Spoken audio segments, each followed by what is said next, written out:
సుందరరామరెడ్డి గారు, ప్రేక్షకులు చాలా రోజు మళ్ళీ మళ్ళీ అడుగుతున్నారు ఫ్యూచర్స్ అండ్ ఆప్షన్స్ మీద సుందరరామరెడ్డి గారితో ఇంకొక వీడియో చేయండి అని చెప్పేసి. సో స్టాక్ మార్కెట్ గురించి మాట్లాడుకున్నప్పుడు వెంటనే వచ్చే మాట ఫ్యూచర్స్ అండ్ ఆప్షన్స్. అసలు ఫ్యూచర్స్ అండ్ ఆప్షన్స్ అంటే ఏంటి? ఫ్యూచర్స్ అండ్ ఆప్షన్స్ని ఎవరు ఎంచుకోవాలి, అంటే ఎవరు తీసుకోవాలి?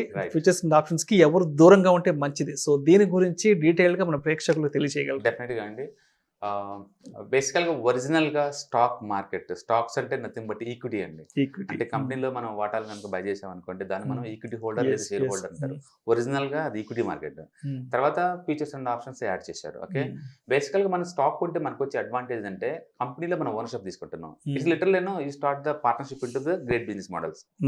మనం ఓన్గా బిజినెస్ పెట్టినా మ్యాన్ పవర్ మనీ మెయింటైన్ చేయాలి, అలాగే మార్కెటింగ్ చూసుకోవాలి, అలాగే ఇన్వెంటరీ మెయింటైన్ చేయాలి, రియల్ ఎస్టేట్ చూసుకోవాలి, మొత్తం ఒకళ్ళే చూసుకోవాలి. Success not guaranteed. అదే మన బిజినెస్ పెట్టే బదులు ఎగ్జిస్టింగ్ బిజినెస్ మోడల్లో ఏదైతే అది ఆల్రెడీ 30% గ్రోత్ ఉందో అందులోనే పార్ట్నర్గా ఉన్నాం అనుకోండి, అది ప్యాసివ్ ఇన్కమ్ లాగా వస్తుంటుంది. మనం ఫోకస్ చేసే పని లేదు బిజినెస్ మీద. అందుకని stock market is one of the wonderful asset class అనమాట. ఎవరైతే ఒక బిజినెస్ లాగా ట్రీట్ చేస్తారో వాళ్ళ వరకు అయితే. ఓకే, సో కంపెనీ లాభాలు వచ్చినప్పుడు డివిడెండ్ రూపంలో మన ప్రాఫిట్స్ మనకు వస్తా ఉంటాయి ఎవ్రీ ఇయర్. సో ఆ పాయింట్ ఆఫ్ లో స్టాక్ మార్కెట్ చాలా సేఫెస్ట్. అంటే మార్కెట్ డౌన్ అయినా మనం ఇబ్బంది పడే పని ఉండదు, ఎందుకంటే మనకి ఎంతకంత ప్రాఫిట్ షేరింగ్ అవుతుంది కాబట్టి. అందుకని ఎవరైతే ఈక్విటీ పక్కా సేఫ్ మార్కెట్, చాలా సేఫ్టీ ఉంటుంది. అంటే బేసికల్ గా ఎవరైనా స్టాక్ మార్కెట్ లాస్ అయ్యి సూసైడ్ చేసుకున్నారు, స్టాక్ మార్కెట్ జోలు వెళ్ళి వాళ్ళు రోడ్డును పడ్డారు అంటే డెఫినెట్ గా వాళ్ళు ఈక్విటీ మార్కెట్ అయితే ఖచ్చితం కాదు.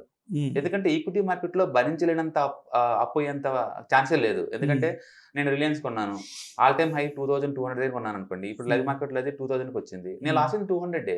నేను ఎందుకు అమ్మాలి? లాస్ లో అంతే ఉంచుకుంటాను. That is India's leading great business model. నేను అమ్మాల్సిన అవసరం లేదు. కాకపోతే టైం వేస్ట్ అవుతుంది. 6 months 2 months 1 month ఇలా వేస్ట్ అవుతుంది. లాస్ట్ లో అమ్మాల్సిన అవసరం లేదు.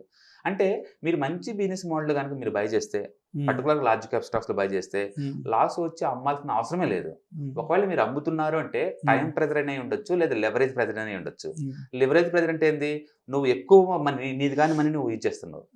సపోజ్ మన ఇంటర్డే ట్రేడింగ్ చేస్తే చాలా మంది ఇంటర్డే లైక్ చేస్తారు. ఒకటే రీజన్ ఉంటుంది వాళ్ళ దగ్గర, అది స్ట్రాటజీ బెనిఫిట్ కాదు, లెవరేజ్ బెనిఫిట్ తీసుకుందామని. సెబీ రూల్స్ తేనంత వరకు అయితే 40 times వరకు లెవరేజ్ ఇచ్చారు. చాలా మంది బ్రోకర్ అది ఒక పెద్ద హానర్ లాగా మేము 40 times లెవరేజ్ ఇస్తామని ప్రౌడ్ గా అనౌన్స్ చేసేవాళ్ళు. ఇన్నోసెంట్ పీపుల్ కూడా ఏంటంటే 40 times మన ప్రాఫిట్ పెరిగింది కదా సింగిల్ డేనే అని చెప్పేసి వాళ్ళు రిస్క్ చూడకుండా రివార్డ్ కల్లా ఫోకస్ చేసేసి చేసేవాళ్ళు. బట్ ఈవినింగ్ 3:30 కల్లా మీరు 3:20 ఇంటర్డేకి అయితే కట్ ఆఫ్, ఆ టైం కల్లా నువ్వు క్లోజ్ చేయలేదు అనుకోండి, బ్రోకరే క్లోజ్ చేస్తాడు. సో దాన్ని టైం ప్రెజర్ అంటాం. అందుకని మీరు మీది కాని మనీ మీరు యూజ్ చేస్తున్నారు అనుకోండి, అది బ్రోకరేజ్ ఇచ్చిన లెవరేజ్ కావచ్చు, లేదా బయట బారో చేసిన అప్పుల నుంచి తెచ్చుకున్న మనీ కావచ్చు, మీరు వాడుతున్నారు డెఫినెట్ మీ ప్రెజర్ ఉంటుంది. అంటే మీ ఓన్ మనీ అయితే ఈక్విటీ మార్కెట్ లో లాస్ అయ్యే ఛాన్సే లేదు. ఓకే, అందుకని మనం ఏం చేస్తామంటే మీకు రిస్క్ అఫోర్డబిలిటీ ఎంత ఉంది, ఓకే, డిస్పోజల్ ఇన్కమ్ మీకు ఎంత ఉంది, మీ ఖర్చులు, మీకు వచ్చే ఇన్కమ్ ఎక్స్పెండిచర్ పోంగా నెట్ బ్యాలెన్స్ ఎంతైతే మిగులుతుందో అంత మనీ తోటి మీరు ఈక్విటీ మార్కెట్ గేమ్ ప్లే చేస్తే లాస్ వచ్చే ఛాన్సే లేదు. కాబట్టి టైం వేస్ట్ అవుద్ది. ఒక లాంగ్ టర్మ్ లో మీకు డెఫినెట్ గా బెనిఫిట్ అవుద్ది. ఆ పాయింట్ ఆఫ్ లో ఈక్విటీ మార్కెట్ చాలా సేఫ్టీ. అందుకని మీకు లో ఇన్కమ్ గ్రూప్ అయి ఉండొచ్చు, హై ఇన్కమ్ గ్రూప్ అయి ఉండొచ్చు, ఎడ్యుకేషన్ అయి ఉండొచ్చు, లేదా నార్మల్ అయి ఉండొచ్చు, డైరెక్ట్ గానీ ఇండైరెక్ట్ గానీ ఈక్విటీ మార్కెట్ లో మీరు ఎంటర్ అయితే you all get the benefit. అందులో రిస్క్ ఏం లేదు.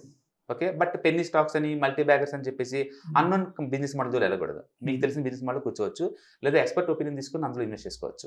So equity market safe and secure ఆ పాయింట్ ఆఫ్ వ్యూలో. ఓకే, రిస్క్ ఉంది అంటే రిస్క్ ఉంది, ఈక్విటీ అంటేనే రిస్క్. ఎవరైనా రిస్క్ లేదు అంటే అని చెప్తున్నారంటే వాళ్ళు అబద్ధం చెప్తున్నట్లు లెక్క. ఈక్విటీ అంటే రిస్క్, ఎందుకంటే నేను బిజినెస్ లోకి ఎంటర్ అవుతున్నాను యాజ్ ఎ పార్ట్నర్ గా. బిజినెస్ అప్ అండ్ డౌన్ ఇప్పుడు అవుతూనే ఉంటుంది. కానీ feature and options completely different game. Features options ఇవన్నీ ఎక్స్చేంజ్ ఓన్ ప్రాపర్టీ. మనం వాళ్ళ దగ్గర తీసుకుంటే మళ్ళీ బ్యాక్ ఇచ్చేయాలి ఎక్స్పైరీ కల్లా. అంటే ప్రతి ప్రోడక్ట్ కి పక్కన ఎక్స్పైరీ డేట్ ఉంటుంది. ఆ టైం కల్లా మళ్ళీ ఎక్స్చేంజ్ ఇచ్చేసేయాలి. సపోజ్ నేను రిలయన్స్ స్టాక్ ఉన్నాను అనుకోండి, ఒక 250 stocks నేను బై చేయాలనుకోండి, మీరు 5 lakh పే చేయాలి టోటల్ గా. అంటే ఈ రోజు 2000 into 250 stocks కి. అదే నేను ఫీచర్ కాంట్రాక్ట్స్ లో నేను తీసుకున్నాను అనుకోండి, నేను పే చేసేది 1.2 lakh. అంటే నాకు అఫీషియల్ గా ఎక్స్చేంజ్ వల్లే నాకు లెవరేజ్ ఇస్తున్నారు. నేను కట్టేది 1.2. కానీ నీకు వచ్చే ప్రాఫిట్ లాస్ 5 lakh మీదే. ఓకే, నాకు ఇప్పుడు ప్రాఫిట్ వచ్చింది 1% స్టాక్ మూవ్ అయింది అనుకుందాం, నేను కట్టింది ఎంత 1.2 lakh. మీరేమో ఈక్విటీ తీసుకున్నారు, మీరు కట్టింది 5 lakh. ఇద్దరు మధ్య తేడా ఉంది. ఇప్పుడు 1% మూవ్ అయింది అనుకోండి, నీకు వస్తుంది 5,000, బట్ నాకు కూడా 5,000 వస్తుంది. కానీ నేను కట్టింది 1.2 lakh. అంటే నాకు రేట్ ఆఫ్ రిటర్న్ ఎంత వస్తుంది? రఫ్గా 4 to 5% వస్తుంది. నీకైతే 1% కదా. సో ఆ విధంగా రివార్డు 4 to 10% దాకా వస్తుంది ఫీచర్స్ లో. రిస్క్ కూడా అంతే ఉంది కదా, రిస్క్ ఉంటుంది. రిస్క్ ఉంటుంది. అంటే ఈక్విటీ మార్కెట్ లో మీకు ఆ స్ట్రాటజీ వర్కౌట్ అవ్వట్లేదంటే ఫ్యూచర్స్ కూడా మీకు వర్కౌట్ అవ్వదు, ఇంకా ఎక్కువ లాస్ అవుతారు. అందుకని ఫస్ట్ ఈక్విటీ మార్కెట్ ట్రై చేయండి. మీ స్ట్రాటజీ వర్కౌట్ అవుతుంది అనుకోండి, హై ప్రాబిలిటీ ఉంది అనుకోండి, అప్పుడు ఫీచర్స్ ట్రై చేసి తప్పేం లేదు. అంటే ఫీచర్స్ ఎవరికి అంటే రిస్క్ ని ఎవరైతే మేనేజ్ చేయగలుగుతారో వాళ్ళకి మాత్రమే. అందుకని ఇక్కడ ఏంటంటే పొజిషన్ సైజింగ్ అంటారు. పొజిషన్ సైజింగ్ అంటే రిస్క్ రివార్డ్ ని బ్యాలెన్స్ చేయడం. నీ దగ్గర కేవలం 1.2 lakh ఉంది, గేవరే మనీ లేదనుకోండి, మీరు ఫ్యూచర్ జోలు పోకుండా better. Even though you are eligible to trade into F&O, ఎందుకంటే మీ దగ్గర 1.2 lakh ఉంది. ఊహించండి రేపు మార్కెట్ గ్యాప్ డౌన్ తో ఓపెన్ అయింది, లేదా రిలయన్స్ లో ఇంకేదైనా బ్యాడ్ న్యూస్ వచ్చేసి స్టాక్ కనుక ఒక 5% మైనస్ లో ఓపెన్ అయింది అనుకోండి, మీరు లిటరలీ 25,000 లాస్ అయ్యారు ఆల్రెడీ బై ఓపెనింగ్ తోనే. సైకలాజికల్ ఎంత స్ట్రెస్ ఊహించండి, మీరు పెట్టింది 1.2 lakh, ఆల్రెడీ మైనస్ 25,000 లో మీరు లాస్ లో ఉన్నారు. అదే నేను ఈక్విటీ తీసుకున్నాను అనుకోండి, అది -2 లో ఓపెన్ అయితే నాకు ఎందుకు, -10 లో ఓపెన్ అయితే నాకు ఎందుకు, నేను అమ్మను కదా ఇమీడియట్లీగా. It meant for long term point of view. అందుకని షార్ట్ టర్మ్ లో ఈ వాలటిలిటీకి నేను అసలు ఎఫెక్ట్ అవ్వను. ఈక్విటీలో కూర్చొని ఎవరు ఎఫెక్ట్ అవ్వరు. యాక్చువల్గా ఎంత ఇంట్రాడేలో వాలటిలిటీ అన్న విషయం కూడా తెలియకపోవచ్చు. ఓకే, అందుకని ఫీచర్స్ చాలా రిస్క్ గేమ్. ఎవరైతే పొజిషన్ సైజింగ్ చేయగలుగుతారో, ఎవరికైతే volatility, standard deviation, beta concepts idea ఉండి, స్టాక్ మార్కెట్ ఎక్స్పీరియన్స్ బాగా ఉండి, రిస్క్ ని అఫోర్డబిలిటీ చేసే వాళ్ళు ఎవరైనా దాంట్లో కంటర్ అవ్వచ్చు. అన్ఫార్చునేట్లీ మీరు రివార్డ్ ఒక్కటే చూస్తున్నారు, రిస్క్ చూడలేదు. రిస్క్ ని ఎవరైతే మేనేజ్ చేయగలుగుతారో వాళ్ళు welcome to this market. Definite గా రిస్క్ రివార్డ్ ఈక్విటీ పోల్చుకుంటే చాలా ఎక్కువ, డెఫినెట్ చాలా ఎక్కువ. ఎందుకు అందరూ Nifty, bank Nifty, crude oil, gold, ఈ ఫారెక్స్ అంటారంటే because of the future contracts. Those are the future contract. అందుకని ఎక్కువ మంది ఏంటంటే తక్కువ డబ్బు ఉంటుంది కాబట్టి గ్రీడీ ఫిల్ అయి ఉండి త్వరగా రిచ్ అవ్వాలనే ఉద్దేశంతో ఈ లెవరేజ్ ప్రొడక్ట్స్ వాడుతున్నారు. సో ఈ లెవరేజ్ అనేది రెండు వైపులో పొందిన కత్తి లాంటిది. మీ వైపు మార్కెట్ ఫేవర్ గా మూవితే it's okay, but down side move అయింది అనుకోండి, you're going to loser side. అందుకని ఎవరైతే స్టాప్ లాస్ మేనేజ్మెంట్ చేయగలుగుతారో, ఎవరైతే రిస్క్ రివార్డ్ బ్యాలెన్స్ చేయగలుగుతారో వాళ్ళు మాత్రం డీల్ చేసుకోవాలి. కానీ టూ మచ్ స్ట్రెస్ ఏరియా అది. అందుకని వారన్ బఫెట్ ఏం చెప్పారు, equity market meant for wealth creation.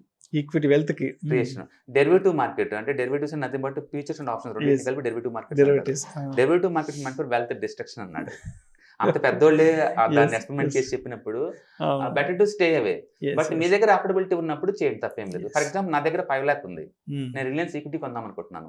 Reliance బదులు ఫ్యూచర్ తీసుకో, తప్పేం లేదు, ఎందుకు నా దగ్గర 5 lakh ఉన్నాయి, నేను పెట్టింది 1.2 lakh. దాంట్లో ఒకవేళ మార్కెట్ గ్యాప్ డౌన్ అయింది అనుకోండి, స్టాక్స్ లో ఉన్న ఇక్కడ ఉన్న ఒకటే కదా, నా దగ్గర మనీ ఉంది, ఇంకా I can able to manage. ఒకవేళ ఈ మంత్ మార్కెట్ ఫ్లాట్ ఉన్నా సరే నెక్స్ట్ రోల్ ఓవర్ చేసుకుంటాను నెక్స్ట్ మంత్ కి. అట్లా రిస్క్ ని బ్యాలెన్స్ చేయగలిగితే వాళ్ళకి మాత్రమే ఫీచర్స్ అండి. బట్ ఎక్కువ మంది నెగిటివ్ సైడ్ ఉంటుంది, ఎందుకంటే మార్కెట్ ఎప్పుడు మన కంట్రోల్లో ఉండదు. రేపు గ్యాప్ డౌన్ అయింది అనుకోండి, ఆ అఫోర్డబిలిటీ దగ్గర ఉందో చెక్ చేసుకోవాలి. So features exact like equity లాంటి, బట్ కాంట్రాక్ట్స్. ఓకే, దానికి టైం బౌండ్ ఉంటుంది, ఎక్స్పైరీ కల్లా మళ్ళీ ఎక్స్చేంజ్ సెటిల్మెంట్ కి బ్యాక్ ఇచ్చేసే వాళ్ళకి దోసారి కల్లా ఫీచర్. సో ఫీచర్ లో పే చేస్తారు మొత్తం డబ్బు అని చెప్పేసి కరెంట్ నువ్వు మార్కెట్ లో ఎంటర్ అవడాన్ని మనం ఫీచర్ కాంట్రాక్ట్స్ అంటారు. ఫీచర్ కాంట్రాక్ట్స్ ఎలా గుర్తుపట్టాలంటే పక్కన August features, September, October features క్లియర్గా ఉంటుంది, అట్లా దాన్ని బట్టి మనం తీసుకోవచ్చు. ఓకే, రెండోది ఆప్షన్ కాంట్రాక్ట్స్ ఏంటంటే కంప్లీట్ ఇవి లైక్ ఇన్సూరెన్స్ ప్రొడక్ట్స్ లాంటివి. ఓకే, చాలా మంది ఏంటంటే స్పెక్యులేషన్ చేద్దాం అనుకుంటే ఆప్షన్ మార్కెట్ వస్తారు. ఆప్షన్ మార్కెట్ ఏంటంటే హైయెస్ట్ లెవెల్ స్పెక్యులేషన్ అనమాట. అంటే it is mother of all speculations. ఎంత దారుణంగా ఉంటుందంటే 1 రూపీ 100 రూపీస్ అవుద్దా మార్కెట్ సింగిల్ డేకి. 1 రూపీ 100 రూపీస్ అవుతుంది, ఒకసారి అవుతుంది, ఎక్స్పైరీ డేట్ ఎప్పుడు అవుతుంది. అలాగే 100 రూపీస్ కూడా అదే రూపంలో 1 రూపీ కూడా అవుతుంది. సో అందుకని మార్కెట్ లో ఏంటంటే స్పెక్యులేషన్ చేసే వాళ్ళకి ఈ ప్రొడక్ట్ హై ఎండ్ లో అట్రాక్ట్ చేస్తుంది ఒక్క రోజన్నా. ఇది ఎలా ఉంటుందంటే లైక్ కేరళ లాటరీ టికెట్స్. కేరళలో అందరూ ఎడ్యుకేటర్స్, హైయెస్ట్ ఎడ్యుకేషన్ ఉన్న వాళ్ళు కేరళ వాళ్ళు. లాటరీ టికెట్లు ఎక్కువ అమ్ముడు కూడా అక్కడే, ఆల్కహాల్ ఎక్కువ కన్సంప్షన్ కూడా అక్కడే ఉంటుంది. ఎడ్యుకేషన్ ఎక్కడ ఉంటుంది, అక్కడ స్పెక్యులేషన్ ఉండదనేం కాదు, psychological issue. Okay right. So but అందరూ తెలుసు, లాటరీ టికెట్లు ఎవరైతే కొంటారో వాళ్ళందరూ తెలుసు 99% నాకు రాదు అనే విషయం, మరి ఎవరు ఒప్పుకోరు. లాటరీ టికెట్ అంటే ఏంటంటే ఒకళ్ళు విన్నర్ అవుతారు, వీళ్ళందరూ మిగతా వాళ్ళందరూ లూజర్ అవుతారు. ఆప్షన్ మార్కెట్ కూడా ఎంత, ఆప్షన్ బయర్స్ ఎక్కువసారి లూజర్ సైడ్ ఉంటారు.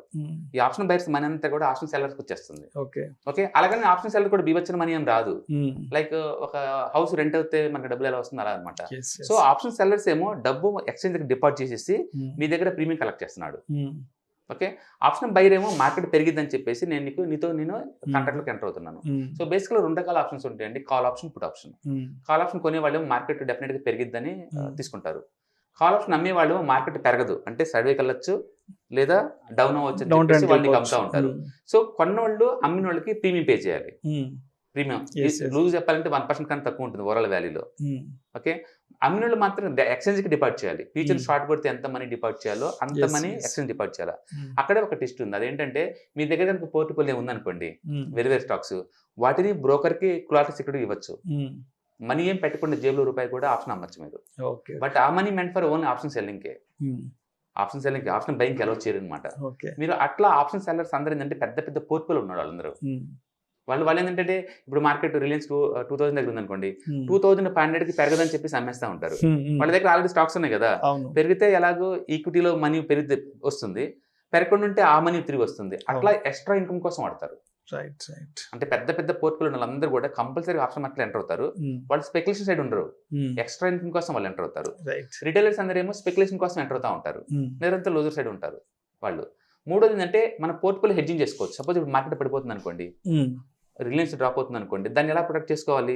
అందుకని రిలయన్స్ మీ దగ్గర కనుక 250 స్టాక్స్ ఉన్నాయి అనుకోండి, మీరు ఏటీఎం పుట్ ఆప్షన్ కొన్నారనుకోండి, ఓకే, 50% ప్రొటెక్షన్ దొరికింది. లేదా 2 లక్షలు కొన్నారనుకోండి ఏటీఎం, 100% ప్రొటెక్షన్ దొరికింది. అప్పుడు నిజంగా మార్కెట్ పెడితే ఈక్విటీలు మీరు లాస్ అవుతారు, బట్ ఇక్కడ మనీ వస్తుంది మీకు.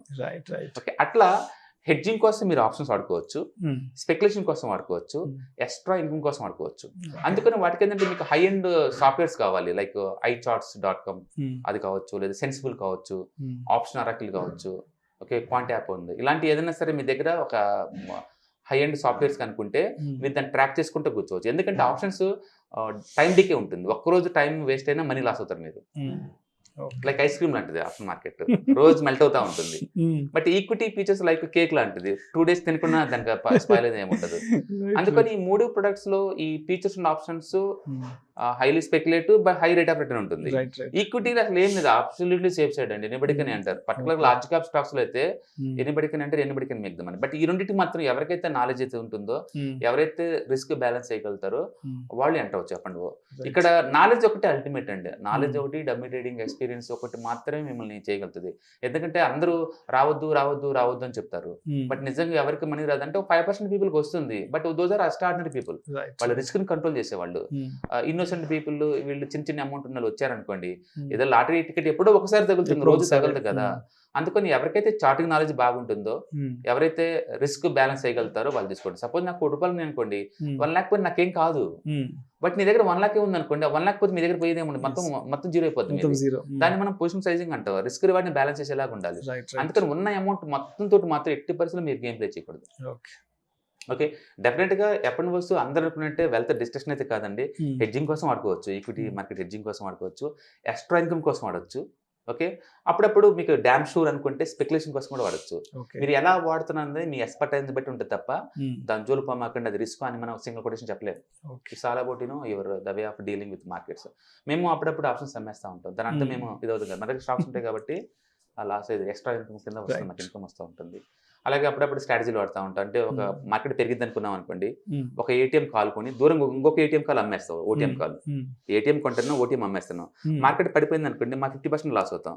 మార్కెట్ పెరిగింది అనుకోండి, ఇక్కడ నుంచి ఇక్కడ దాకా మనీ వస్తుంది. మొత్తానికి సేఫ్టీ గేమ్ ఉంటుంది. అందుకని ఆప్షన్ మార్కెట్లో ఎంటర్ అయ్యే వాళ్ళు ఖచ్చితంగా స్ట్రాటజీస్ ఫాలో అవ్వాల్సిందే. నేకెడ్ బయింగ్ సెల్లింగ్ రెండు రిస్కే. ఓకే, సో ఫీచర్స్ ఆప్షన్స్ రెండు ఎక్స్చేంజ్ ప్రొడక్ట్స్ కాబట్టి తిరిగి మనకి ఎక్స్చేంజ్కి ఇచ్చేసాల్సిందే ఎండ్ ఆఫ్ ది ఎక్స్పైర్ కల్లా. మీరు మన దగ్గర ఉండిపోతారు. Thank you so much Sundara Reddy garu. ఎందుకంటే చాలా మంది ఆడియన్స్ అడుగుతున్నారు, సో మీ ద్వారా ఫ్యూచర్స్ అండ్ ఆప్షన్స్ కాన్సెప్ట్ చెప్పించండి. Thank you sir, thank you so much. Thank you.